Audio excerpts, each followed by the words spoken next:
ওই আযাব তো কেউ সহ্য করতে পারবো না। তবে মুমিন মুসলমান বলতে সবাই মনে চায় গুনার থেকে ফিরিয়া নেয় কামল করিয়া মাওলার জান্নাতে কিন্তু সবাই জায়গা মনে চায়, কিন্তু কেনই বা আমরা নেক আমল করতে পারি না, কেনই বা গুনার কাম ছাড়তে পারি না? এর মূল কারণ হলো আপনার এবং আমার পিছনে নফস এবং শয়তান লাগিয়া রয়েছে।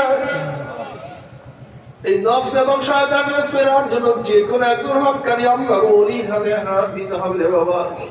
খবরদার, বর্তমান জীবনে পীর মুরিদের ভেজাল, ব্যবসা, দলাদলি, হিংসা ফাসাদে পরিণত হয়ে গেছে। সমস্ত আল্লাহর ওলি একমত, যেই পীরের 5 জন মুরিদের মধ্যে কমপক্ষে 3 জনকে দেখবেন আলহামদুলিল্লাহ সুন্নাত মুআফিক আমল আকলাক মজবুত হয়ে যাইতে আছে, গুনার কাম ছাড়তে আছে, নেকের আমল ধরতে আছে, কলব নরম হইয়া চোখে পানি আসতে আছে। আমি চরমনাই বুঝি না, চরমনার দাওয়াত প্রশংসা প্রচার করার জন্য আসি নাই রে বাবা। চরমনাই যাওয়ার তোমার কোনো দরকার নাই, কোনো দরকার নাই, কোনো দরকার নাই।